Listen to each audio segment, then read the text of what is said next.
Hello, thanks for joining us again today. I'll start, as usual, with the daily update on the COVID statistics.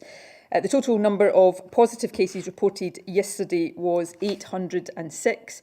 Now, I'm going to make some important contextual points on today's figure shortly, but I will, of course, report the rest of the statistics first. That 806 represents 11.5% of people newly tested, and the total number of cases now is 28,604. I can confirm that 302 of today's reported cases are in Greater Glasgow and Clyde, 180 in Lothian, 91 in Lanarkshire and 54 in Grampian. The remaining 179 cases are spread across 9 other health board areas. I can also confirm that 123 people are in hospital. That's an increase of 1 on the figures I reported yesterday, and 14 people are in intensive care, which is 2 fewer than the number I reported yesterday. And finally, no additional deaths have been confirmed of patients who had tested positive within the preceding 28 days, which means that the total number of deaths under the daily measurement remains 2,512. Of course, that total every day reminds us that this virus has a potentially deadly impact, and I once again want to convey my condolences to everybody who has suffered a bereavement. Let me now turn to some of the points of context about today's figures. Firstly, as you have heard me explain before, our daily case numbers reflect test results reported in the previous 24 hours, but each day's figure reflects test samples that have actually been carried out over the couple of days before that. And you will recall me saying that yesterday's figure of reported cases seemed lower than expected. So today's total of 806 includes quite a high number of results from samples that were actually taken on Friday and Saturday that we might have expected to see reported yesterday. So that perhaps partly explains the particularly high number of cases we're seeing today. Of course, we continue to work with the UK Government to ensure that turnaround times for test results, which after a bit of a problem a couple of weeks ago have improved, continue to be as speedy as they need to be. The second point is that while we are certainly seeing rise in transmission, and I am in no way underplaying that, we are doing much more testing now than was the case in the spring. So comparisons of daily case numbers now versus then are not really particularly valid. And of course, Test and Protect is able to follow up every person who tests positive to ensure that their contacts are traced and told to self-isolate. So when we know transmission is rising, as it is right now, it is actually important to know that significant numbers are being reported every day, because that means we know about these positive cases and their contacts are being traced by Test and Protect, and all of the work that Test and Protect has to do to break chains of transmission is being done. Now, the final point I want to draw attention to about today's numbers is the age range of the cases. The majority, the quite significant majority, are in the under 40 age groups, with the bulk of those in the under 25 age group. And that, of course, is affected by the university clusters that we've been seeing in recent days. But the point I wanted to make today, which is one, again, you've heard me make before, is that the fact that many cases now are in the younger age groups, and we know that younger people are less likely to die from COVID than older, more vulnerable people, that mustn't give rise to complacency. Firstly, it mustn't give rise to complacency because young people can become unwell and seriously unwell from this virus, and while their risks of dying are lower, they are not non-existent, and we hear almost every day just now of what is described as long COVID, of younger, otherwise healthy people having quite long-lasting health impacts from having had the virus. But the other point about this is that while we're seeing a significant number of cases right now in the younger age groups, which is a phenomenon that we've seen across Europe in this latest surge of COVID, it is the case that transmission amongst older age groups is also rising. And let's not pretend that that is not the case. So around a third of today's cases are actually in the over 40 age group, and there are a number in the over 60 age group. So transmission is rising across the spectrum of age ranges, and I'll therefore say a bit more shortly about what we all must do to guard against transmission. However, let me address just a couple of other issues before I do that. The Scottish Government Chief Economist has today published his regular State of the Economy report. That report highlights that year-on-year economic output is likely to decline by 10% over the course of 2020. Now, in many ways, that is not surprising given the disruption to businesses that has been caused by COVID, but nevertheless, that would still be the biggest reduction in output in modern times. That's why the Scottish Government welcomed some parts of the UK Government's announcement last week about continued support for employment and businesses. It is absolutely vital that support for employers continues after the furlough scheme ends at the end of October. But we believe much more is still required and want to work with the UK Government constructively to that end. We can't get away from the fact that this pandemic will continue to have a significant and, to a large extent, unavoidable impact on our economy, and support provided, therefore, must reflect that. Now, the second issue I wanted to briefly mention relates to funding for health boards and our health and social care integration authorities. The Health Secretary confirmed earlier today that we're making an additional £1.1 billion available for these bodies. This will help them meet additional costs associated with COVID, such as buying personal protective equipment, PPE, safeguarding against infection, and also paying for additional staff and providing cover for staff who are unwell or self-isolating. The funding will play an important part in ensuring that our health and care services can continue to operate well in the weeks and months to come, and it should help them prepare for the pressures of winter and to care safely for patients who have COVID, as well as resume services that were paused during the early months of the pandemic for non-COVID treatments and procedures. Now, let me return to the central issue of the day, obviously, which is the current COVID position. As I said earlier, COVID is on the rise again across our population and across our country in Scotland, just as it is across the UK, Europe and the world. And Jason will say a bit more in a second about the global picture. But I want to return today to the key actions that we should all take to try to reduce transmission, and in particular, the actions that we all need to take if we get a positive test result. And that is absolutely vital in helping to control the spread of the virus. And it's crucial for all of us, wherever we live. Obviously, there's lots of focus right now on students in halls of residence, but self-isolation is essential for all of us if we test positive, no matter where we live. Essentially, if you have one of the recognised symptoms of COVID, you should start to self-isolate immediately and book a test. You can do that through the NHS Inform website, and I want to be very clear, while we're not complacent and monitor this carefully, there is good availability of and access to testing across Scotland. So make sure you don't delay in booking a test if you have symptoms. The symptoms, just to remind people, are a new cough or a high temperature or a loss of or change in your sense of taste or smell.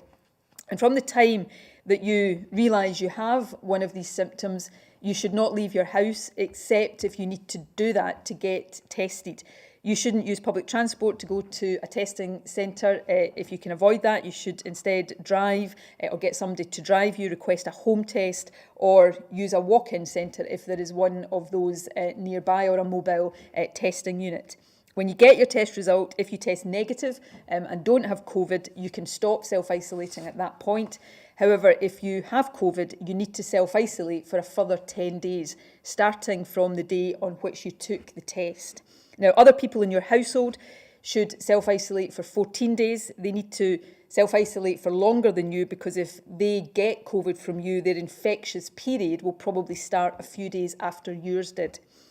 In addition, if you test positive, someone from Test and Protect will speak to you to identify other possible contacts of yours. And of course, if you've downloaded the Protect Scotland app, you should also enter the code that you will be given at that stage when you get your test result. Once you enter that code into the app, contacts identified by the app will be automatically notified. And this is really important. Since we launched the app a couple of weeks ago, hundreds of people who might not otherwise have been identified have received notifications in this way and given advice to self-isolate. So if you find out that you are a contact of someone with COVID, either through a Test and Protect team or from the app, you need to self-isolate for 14 days and you will be told when that 14-day period starts from. And the key thing to stress here, but this is also the most difficult thing to stress, is that self-isolation really does mean self-isolation. It means not leaving your house at all. Now, because we know that's really tough, we are working to put as much support in place as possible. For example, we're working with local authorities to ensure that whenever someone is asked by Test and Protect to self-isolate, they are contacted and offered essential practical support. For example, if you need help with food delivery or other essentials. And you can dial the National Assistance Hotline if you're asked to self-isolate and you need some help on 0800 111 4000. That's 0800 111 4000. And as I said last week, we're also introducing financial support of £500 for those on low incomes as a way of supporting people to do the right thing, and more details of that will be available later this week. But though self-isolation is tough, it's also really essential. So please do self-isolate when you need to. It is one of the key ways in which we can help ensure that the virus doesn't spread to new households. And it's one of the ways in which all of us at various times, all of us without exception, may be required to play our part in tackling the spread of the virus. Now, I've spent a bit of time on self-isolation today because it is so important, and we want to make sure people understand why it's important and also what needs to be done when you're asked to self-isolate and the support that is available. But there are of course, other steps that we must all take to try to reduce transmission.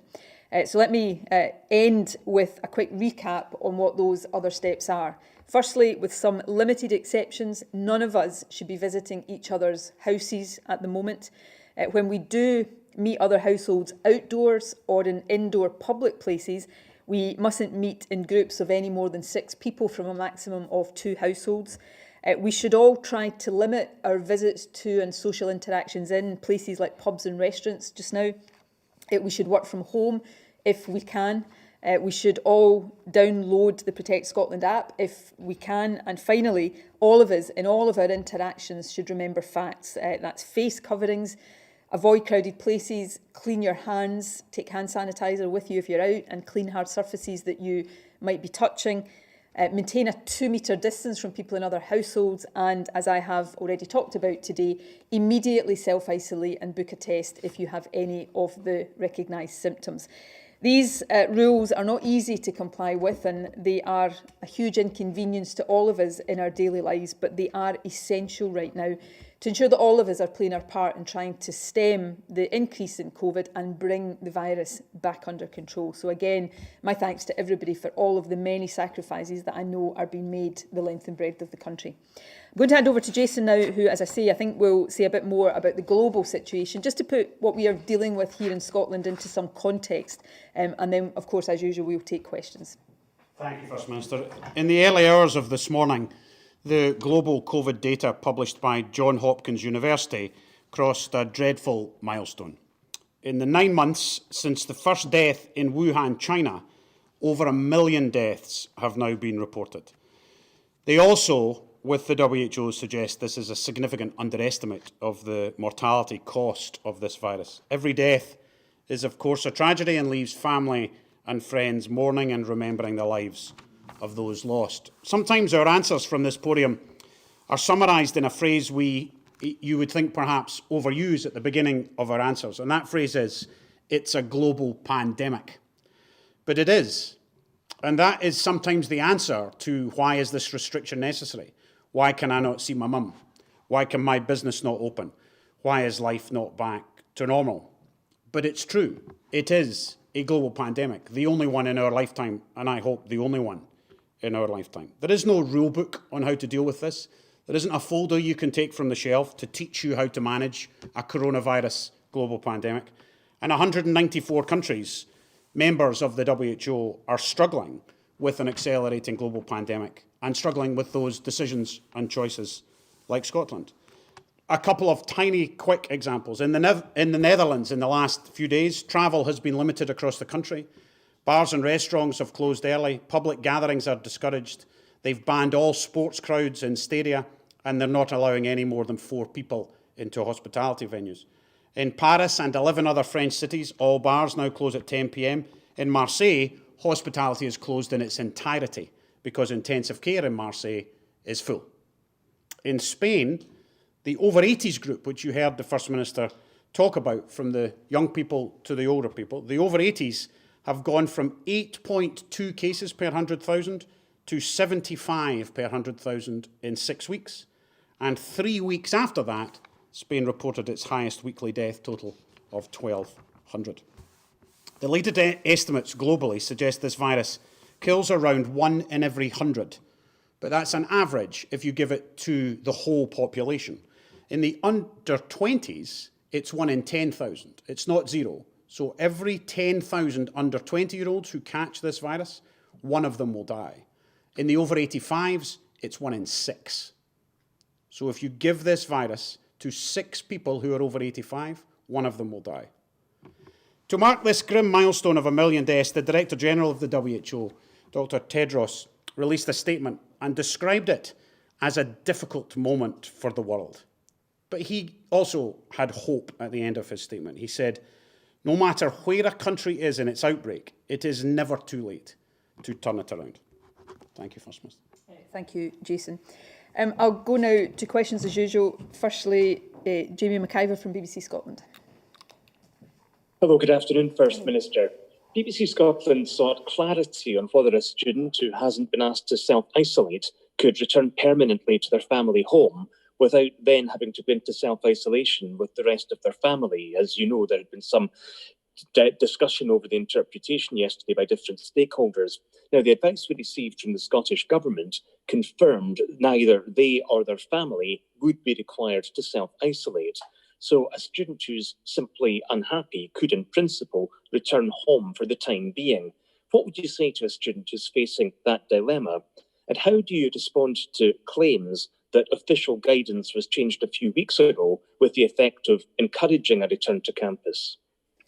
The guidance we set out yesterday, I'll come on to the previous guidance in a second. The guidance we published on Sunday, and I went through in detail at the briefing today, looks at different scenarios and puts in place the appropriate mitigations that we think are required. So if a student is self-isolating because they have been exposed to the virus or they have the virus, our advice is that they stay and complete their self-isolation in their student accommodation. But if for the kind of reasons we talked about yesterday, it is essential that they need the support that they would only get at home, all of their family has to self-isolate. Clearly, the advice on self-isolation is different if we're talking about students returning home permanently, where they are not they haven't tested positive with the virus or have had contact with others who have. But at all stages, we take a precautionary approach to this and will continue to do so.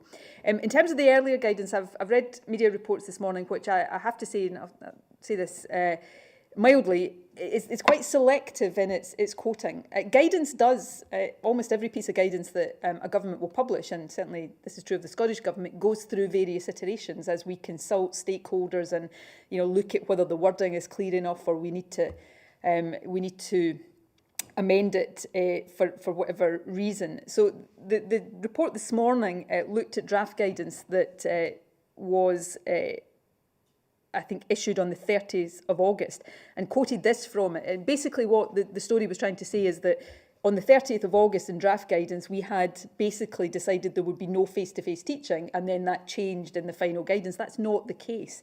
So the quote from the guidance that was in the story this morning was, work and study that can be done remotely should be done from home.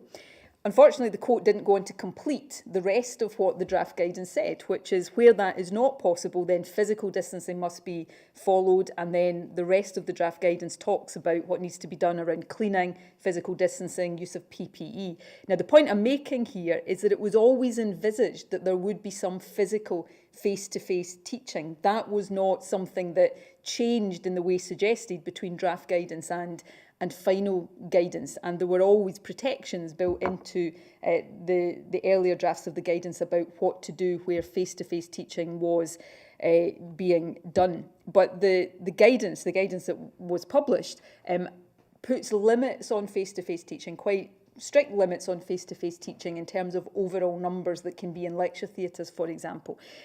So I think the report I've read today, I think it suggests something that is not actually the case.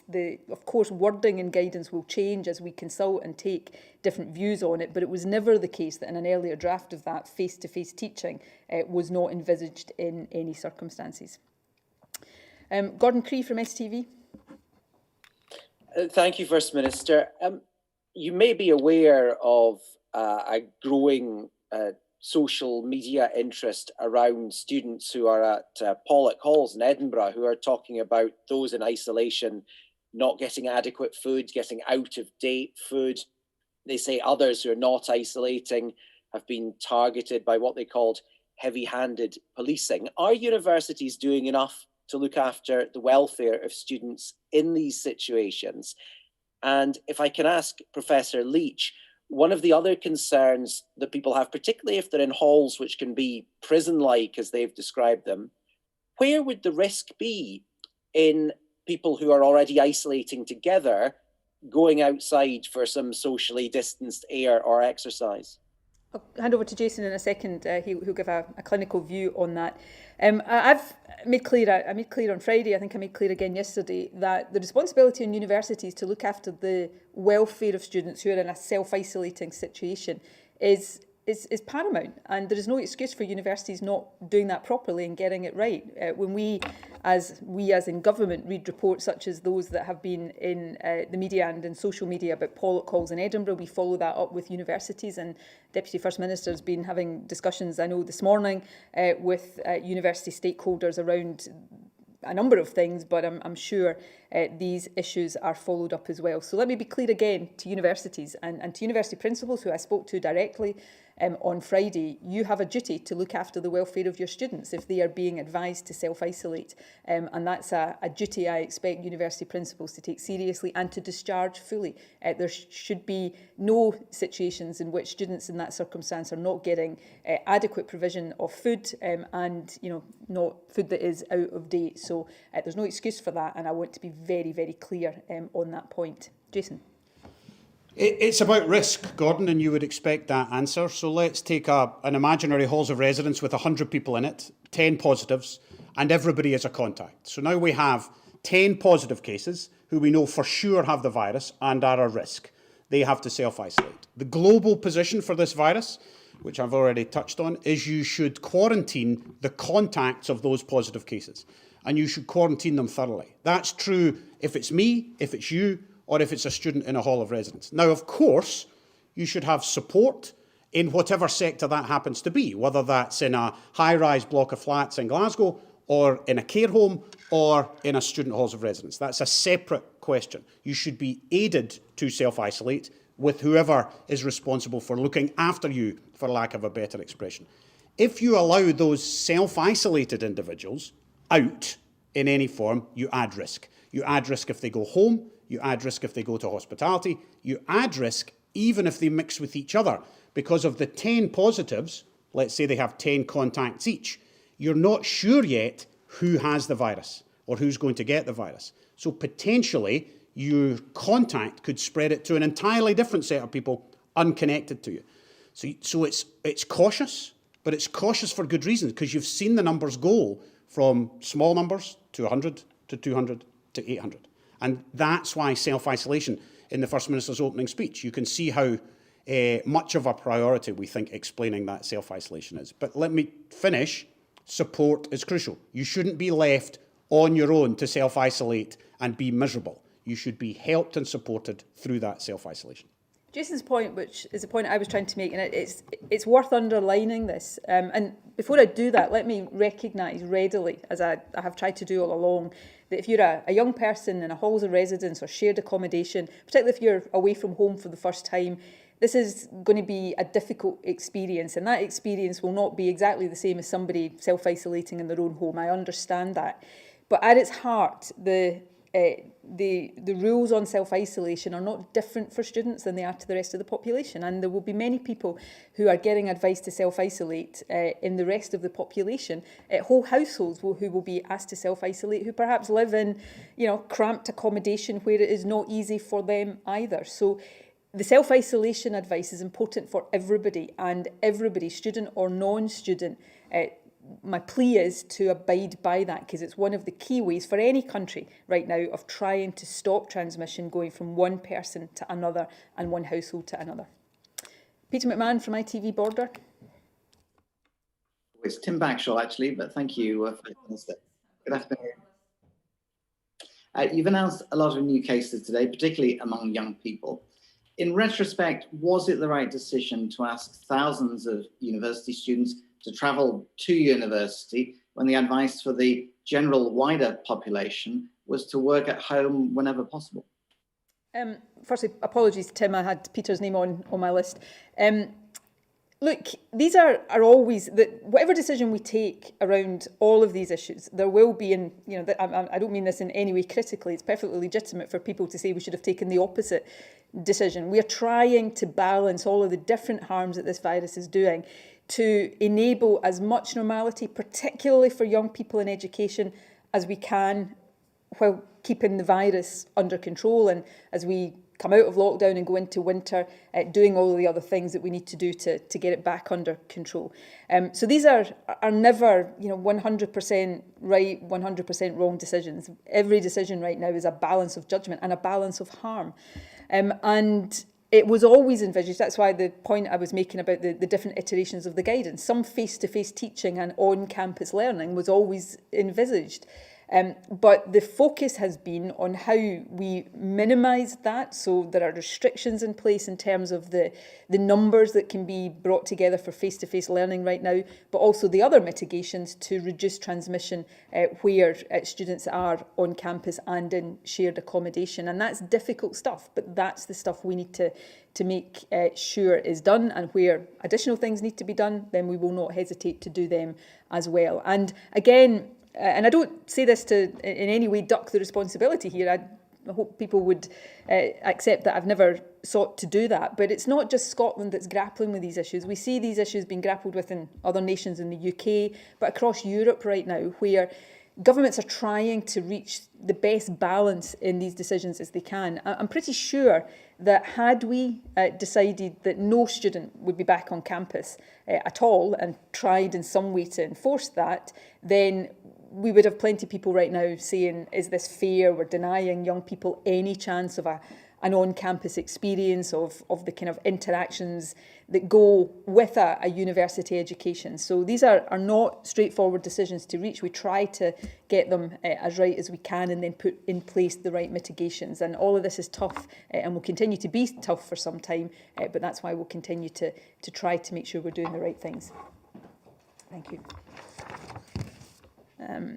I'm just been handed the right list for today, Tim, which I can tell you your name is on it. I obviously had an out-of-date one, which I'm glad I've been given, since it all seems now to be out of date. Anyway, Fraser Knight from Global. Thank you, First Minister. You mentioned the importance of self-isolation when it comes to tackling this virus. Now, we've heard as few as 20% of people are actually going into self-isolation when they're asked to do so. Now, you said yesterday you don't plan on bringing in any fines for people who fail to comply with this in Scotland, but we understand contact tracers in England are calling up close contacts during their self-isolation period to check that they actually are self-isolating. Are contact tracers in Scotland doing the same? And do we have any accurate data in Scotland to know what the compliance is? It's very difficult to have accurate data at the moment, which is why I was going to start by saying I don't know where exactly your 20% figure comes from. Look, we have to use all appropriate means to try to maximise compliance with self-isolation. My view is, and I've said this all along, enforcement has a part to play in all of these things, and we don't rule anything out with enforcement. But I think, and certainly those who advise us around the behavioural sort of elements of all of this, have said very clearly that supporting people to do the right thing here is more important than almost waiting to punish people when they don't, or when they don't because they can't for financial or practical reasons. So that's why we're putting a lot of emphasis right now on the support packages. So the most important thing in my view is that somebody who's been asked to self-isolate where they need financial support can get it. And as I said, we'll have more details on that scheme later this week.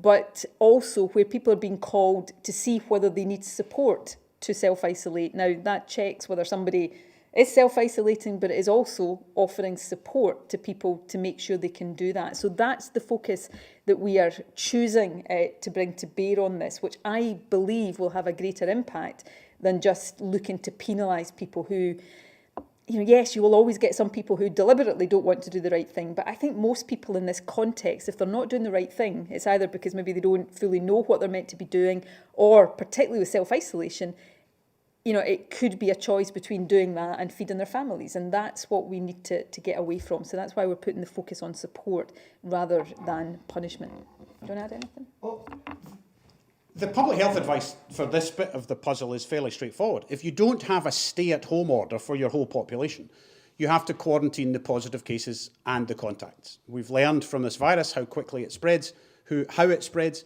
so that's what you need. Our public health advice is also that you shouldn't be penalised, your well-being shouldn't be worsened because you are asked to self-isolate. So if you are in some kind of supported accommodation, whether that's a student, a care home resident, a hospital patient, or in a children's home, you should be aided to self-isolate. And then more recently, the whole population will be aided to self-isolate with the local authority helpline, with financial support to those who require it. It's a crucial public health intervention. And the countries that introduce fines for people who don't do that, that doesn't seem to me to be the way you would get people to do what it is you need them to do. Neil Pooran from PA. That you'd be phoning up every close contact to offer them the support packages, and will that be during their isolation period? We're working with local authorities again. We'll set out more details of this so that people get a proactive contact when they're asked to self-isolate, to make sure that they, because obviously, we will not know everybody who might not have financial problems in terms of self-isolating, but they might have nobody to bring them food, for example. So it's similar to, not identical to, but similar to the approach that we put in place for those in the shielded group early on, to make sure that there was the ability to identify if people needed practical support, even if that just means getting somebody to deliver food to them. And that's the system that we are putting in place. Neil Pooran from PA. Thanks, First Minister. In terms of student halls, first of all, is there any indication of how many students have decided to leave their halls of residence and just move to a different permanent residence, as was set out as an option for them earlier?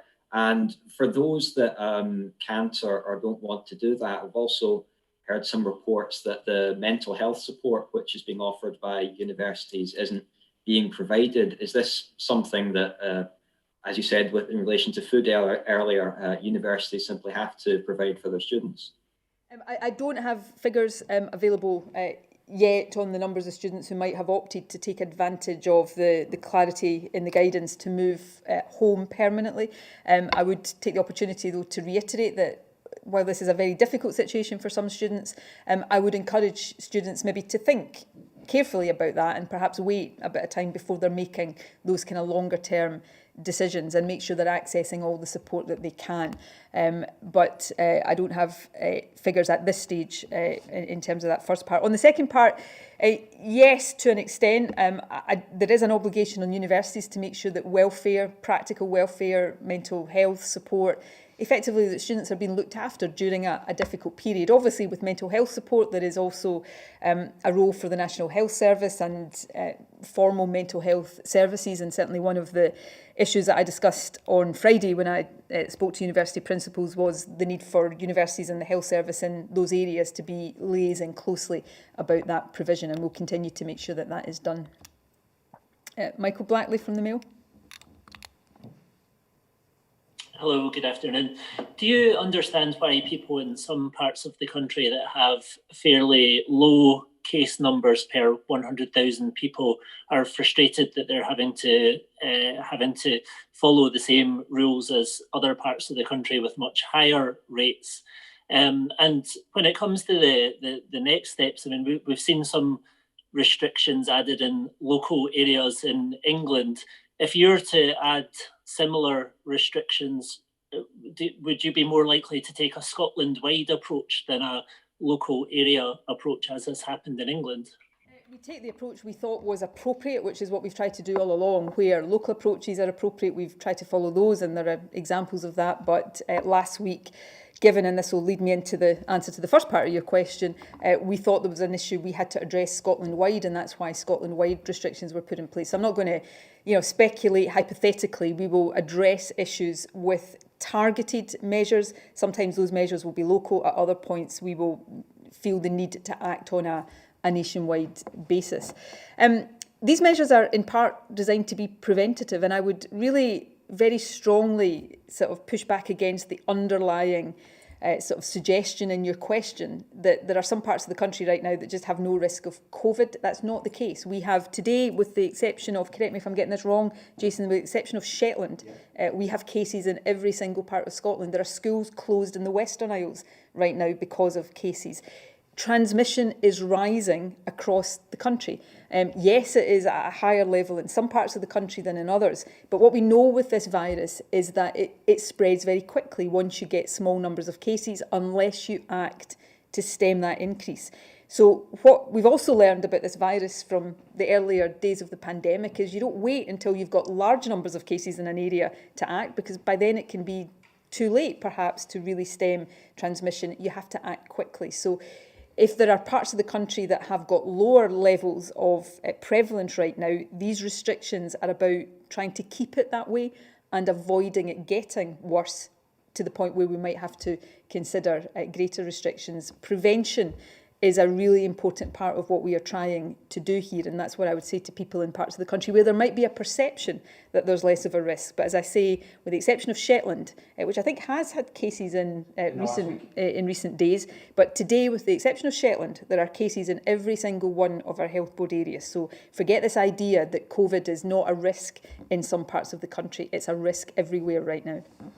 I think it's a false choice. I don't think England giving extra restrictions to 10.2 million people is very local. It's huge for the north of England, massive for their hospitality industry, massive for individuals who now can't do stuff. Half of Wales now in extra restrictions, and Northern Ireland with a very similar household restriction to us. Now, if there's a factory outbreak, of course you should act locally, and that should be true in Bolton or Aberdeen.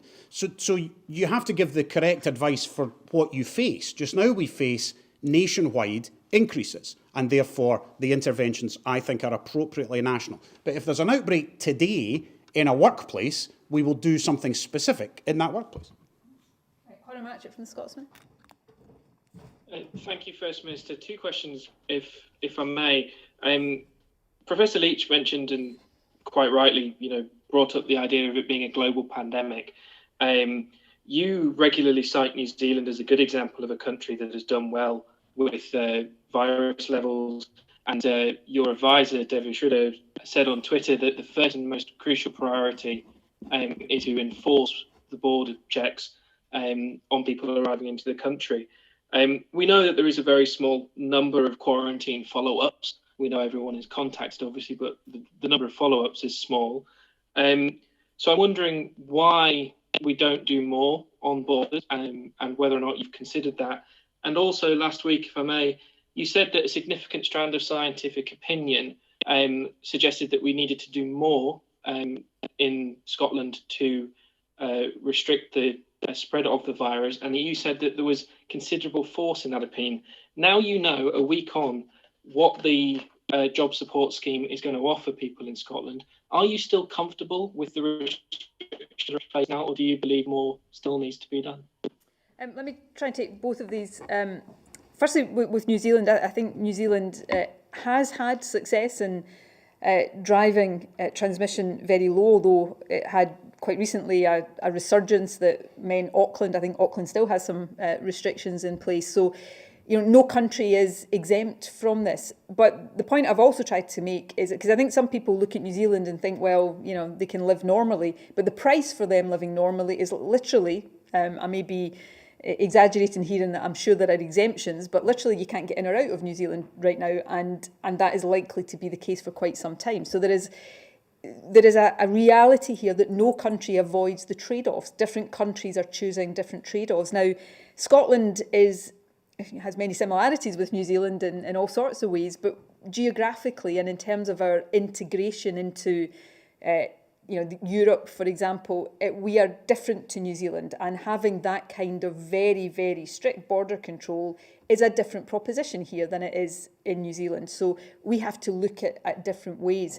In terms of the quarantine system we have in place, just as a point of fact, 100% of people coming in from countries with a quarantine requirement are followed up by email. There is then a proportion of those that are followed up further with a telephone call, and we're increasing those numbers.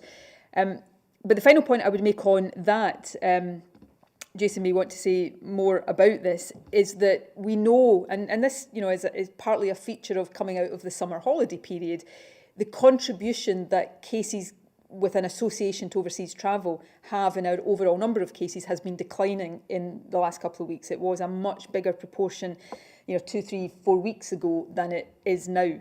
So we are focused, we don't take our eye off that, obviously, but there are other issues we've clearly got to focus on. And finally, your second point, what I said last week is what I said last week. I still hold to that view. The point I was making last week, and I've, as you know, written to the Prime Minister about this, is that increasingly Scotland, and the same will be true for Wales and Northern Ireland, although they can speak for themselves, and the same is true actually of regions in England, that to do more in terms of restrictions to try to bring COVID under control, it inevitably takes you into measures that have a significant economic impact. And Scotland, Wales, Northern Ireland and regions in England lack the economic and financial levers to mitigate that impact. And that is the constraint on our action that increasingly worries me. And I'm seeking to have some discussions with the UK government about how we collectively address that. The moves that the Chancellor announced last week to replace furlough with a much more limited scheme, absolutely welcome as far as it goes. But there are plenty of voices in different sectors of the economy that would echo my view that it is not enough, even to avoid redundancies based on where we are right now, and not sufficient, in my view, to support the possible requirement for additional measures that have a greater economic impact. So that's a very real concern I have, but one that I hope to continue to have good discussions with the UK government about. Maybe a tiny bit more on the travel and quarantine. New Zealand, Australia, Thailand have made choices. If you arrive in those countries, whether you're from them or a visitor, you are bused to a hotel. You pay for that hotel. You're quarantined in that hotel for 14 days. You're not allowed to leave your room in similar ways we've just discussed around self-isolation for the rest of the population. They have chosen to do that, and yet they still have cases. You're allowed to leave for a funeral or for care purposes, but pretty much nothing else. So those countries have chosen to restrict travel in and out of them. Two things about our quarantine. One is covered by the First Minister's answer around the nature of who comes in and the contribution they are presently making to spread, we think is much lower than it was. That's partly a product of the fact that our numbers are higher.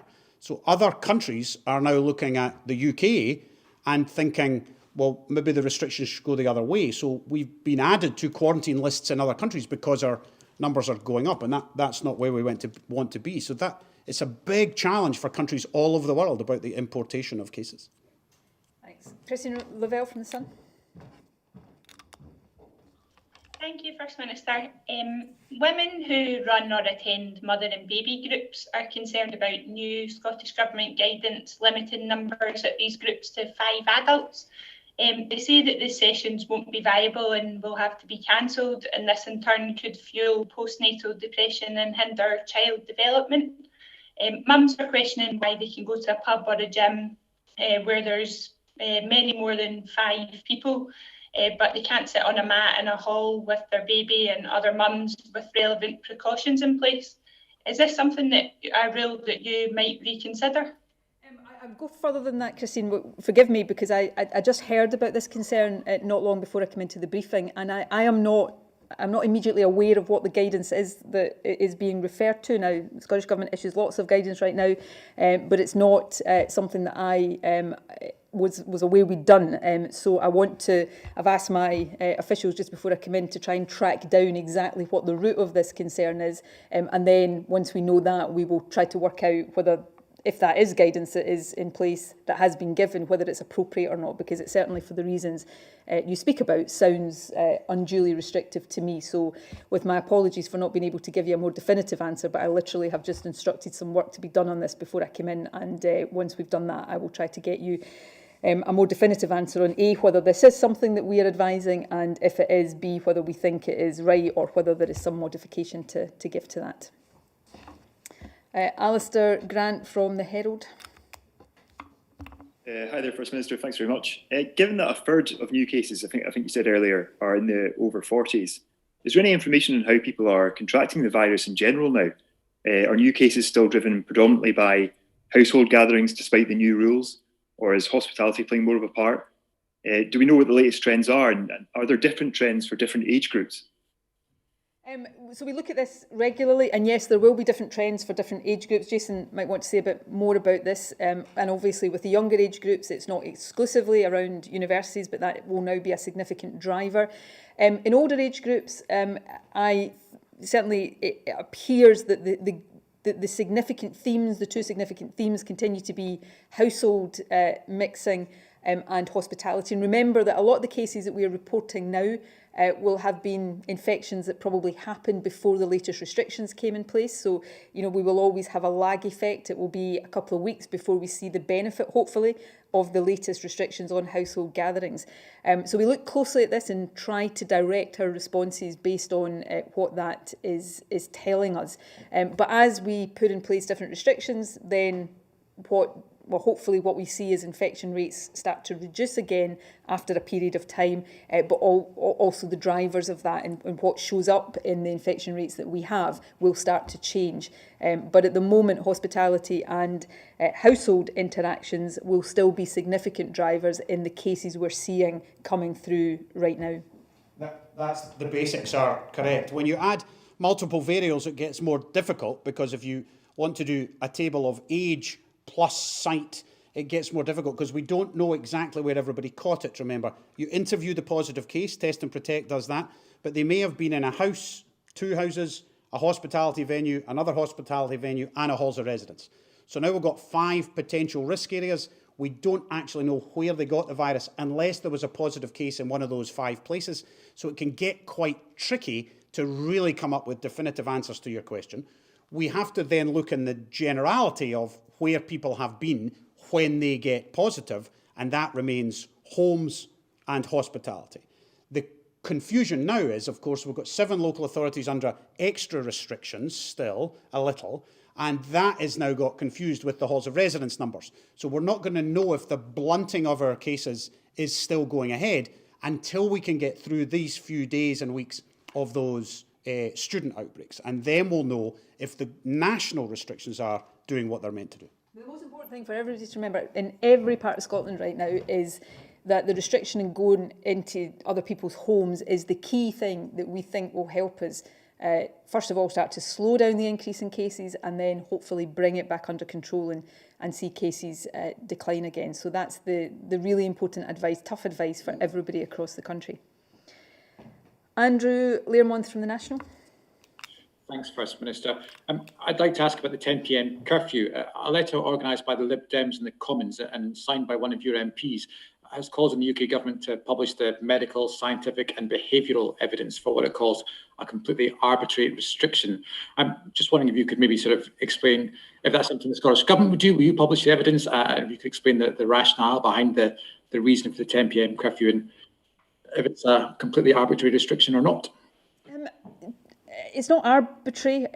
To some extent, everything you're doing in these cases, you can, when you pick one thing over another, there's an element of that, but you try, as I've just been saying, to be guided by what the evidence is telling you about transmission. I've not seen the letter you refer to, so I'll not go too far in commenting on that. I've tried to set out the rationale for this in previous days. What we're trying to do with the 10 p.m. curfew is reduce the amount of time people are spending in hospitality, which will reduce to some extent the transmission risks within hospitality. Now, as I also said last week, and goes back to my answer to, I think, Conor Matchett's question earlier on, had I the economic levers to mitigate hospitality, the hospitality financial impact more than I do, we may have gone further on hospitality last week. And this is the frustration I increasingly have of not being able to match the public health drivers with the ability to take the economic measures that mitigate that impact. But at a very basic level, I know, trust me, I'm the last person to underplay the importance of evidence and data and scientific advice. I probably read far more of it than is good for me these days. But I also have learned over these past few months that it only takes you so far. It doesn't ever give you the absolute answers around, okay, you need to reduce transmission in this kind of setting. What you then do to achieve that, unfortunately, comes down to decision makers making judgments, and those judgments take account of a lot of different factors. And fundamentally, it also comes down to common sense. If you want to reduce transmission in hospitality, reduce the amount of time people are spending there. As I say, some people would say we should go further than that, and I've set out why we couldn't last week, but we tried to do something with the 10 o'clock curfew.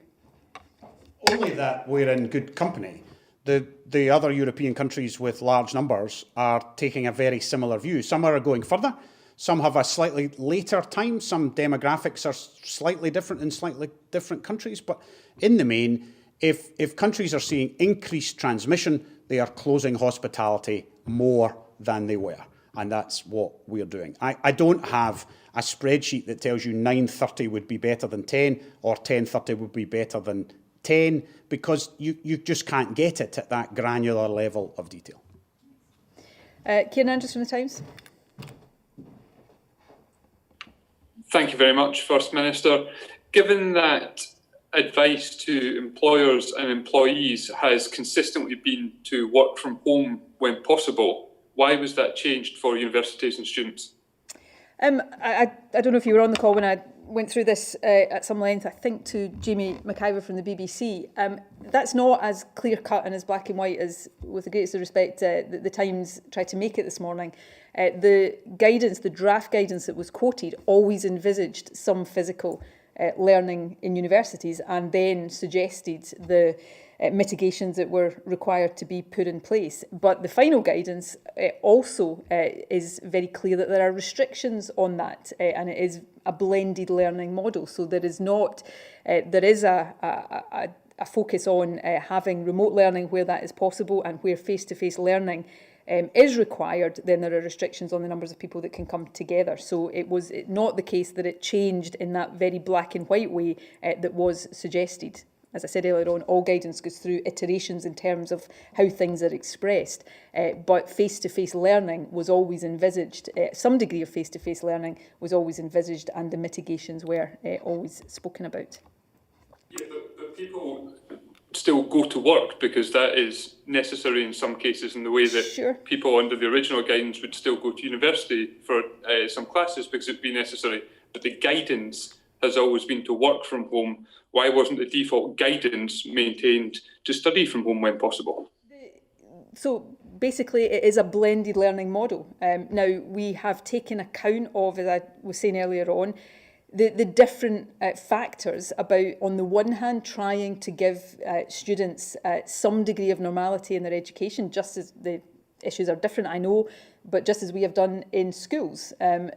We've tried to do that in universities, but with a very clear understanding that there is also going to be much more learning that is done remotely and online, and where face-to-face learning is essential, because there are some university courses, for example, science-based courses where some physical face-to-face learning is necessary. Where that happens, there are strict limits on the numbers of people that can come together in that way, and there are other things around distancing, face coverings, cleanliness that are also required. So that was always envisaged in, and yes, there is a change of wording between one draft of guidance and the final published one, but that's not unusual in terms of the different iterations guidance goes through. Fundamentally, though, there is a focus, much more of a focus now than in normal times on online remote learning, but where physical face-to-face learning is taking place, there are a series of mitigations that are in place to make that as safe as possible.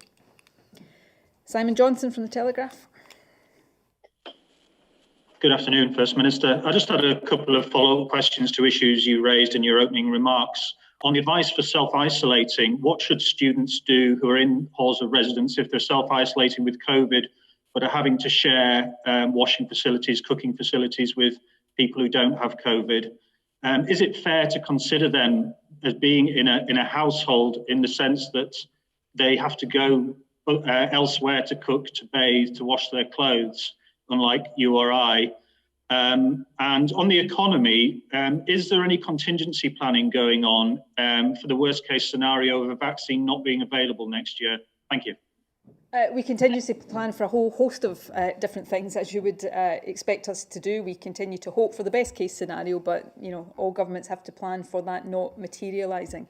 We still hope there will be an effective vaccine, but as I've said before, we can't put all of our eggs in that basket. And equally, you may have a vaccine that is clinically effective. It then still takes some time logistically for that to be manufactured and distributed. So we plan for a whole host of that. In terms of the question about self-isolation, in a sense, of course, students in shared accommodation, it's not the same experience as others, but if in anybody's own household, one person has COVID, but the others are isolating because they are contacts of that person, then they will be using shared bathroom and washing facilities, and there are guidance and advice in place around hygiene and cleanliness to mitigate the risks of that. So that is the case with students in shared accommodation as well. No, I think so. Okay. When am I? Derek Keeley from the Courier. Thank you, First Minister. The co-leaders of Aberdeen City Council have written to you today requesting the release of the incident management team's findings and recommendations into the outbreak in Glasgow and surrounding areas. The co-leaders claim that an inability to deal with COVID in Glasgow has led to Aberdeen and other council areas being penalised unfairly by blanket restrictions across Scotland. Can I get your reaction to those comments, please? And also just a quick second question, if I may. Gavin Williamson has said that university teaching could finish early this term in England in a bid to get students home for Christmas. Is that something that's being considered in Scotland? I'll come back to probably the more important and legitimate issue of students getting home for Christmas. But firstly, I will deal with the letter from the co-leaders of Aberdeen City Council, and I'll do it briefly because I don't want to get involved in political spats. IMT reports are published, and that's for the IMT to decide when they publish their reports. But at the heart of the letter from the co-leaders of Aberdeen City Council is the notion that I have deliberately penalised Aberdeen in the restrictions we put on to try to bring the pub-based cluster under control some weeks ago, and that we should have done the same for Glasgow. In actual fact, as I have stood up here and explained many, many times, we took action in both cities that we thought were appropriate to the nature of the outbreak. And I suppose I just have to accept that if, for political reasons, there are people like the co-leaders of Aberdeen who want to believe that in handling this epidemic, I am actually making judgments based on, whether I have a view on a particular city over another city, then I don't know. There's not much I can do about that, but it's nonsense. It's patent nonsense. And actually, let's all just concentrate on working together to deal with this outbreak instead of penning, frankly, ridiculous letters that I think probably say more about the authors of them than they do about me. And sorry, the actually valid part of your, that's not a comment about you and your questions incidentally, but the part that is important, we want students to be able to return home for Christmas. That is an absolute priority. Nobody wants students not to be able to see their families at Christmas, although, of course, we have for the whole population, as we get closer to Christmas and judge the state of the spread of the virus, we'll have decisions to take about the mitigations that need to be in place there. But nobody wants students to be stuck at university for Christmas. So we will think through potential steps and potential measures that have to be put in place to make that possible. And yes, that could, and please don't take this as a decision, because it is not a decision. I'm talking illustratively here. It could include things like students maybe having to isolate for a period before going home, for example, in order to reduce that risk. So these are things that we will think through over the next few weeks so that we can advise students accordingly at the point when we've taken those decisions. And the last question today is Kenny McBride from Broadcasting Scotland. Thank you, First Minister. We've seen from the Social Attitude Survey and a number of other polls that trust in the Scottish Government has remained very high throughout the whole pandemic. I wonder if you could tell us a wee bit about what effect you think that's had on the Scottish Government's ability to manage the pandemic. And also, just very quickly, you mentioned the GDP figures today, but I wonder how useful you think that is when parts of the economy are still shut down by law, and if maybe now is the time to start considering moving beyond GDP towards a more holistic set of measurements of how the economy and society are doing.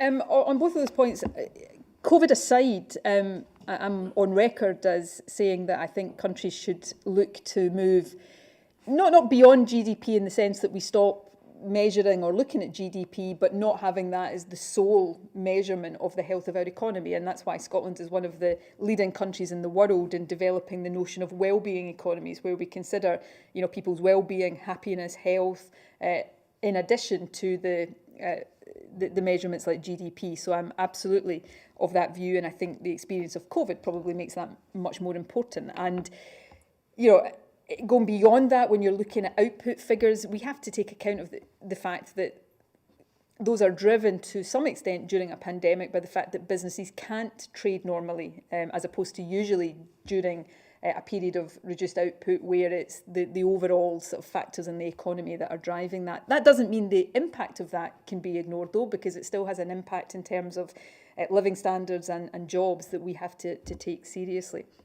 And lastly, and very, very briefly, on the Scottish Social Attitude Survey, which is published today, which, I don't take these things for granted, shows relatively high levels of trust in Scottish Government.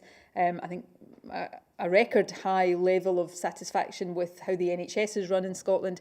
These are findings from the COVID period, so they're not influenced by the handling of COVID. On COVID, every government leader right now is taking this, we're trying to plan ahead as far as possible. We are trying to put in place all of the right mitigations, but we're also, to some extent, dealing with things on a day-by-day basis. And we are all recognising that at some stages we get things wrong and we have to change our approach. This is an unpredictable, volatile virus. So I think that for people like me, we just have to stay focused on the job at hand and focused on trying to explain and set out our decisions as clearly as possible to try to encourage the maximum compliance with these difficult but necessary things we're asking people to do.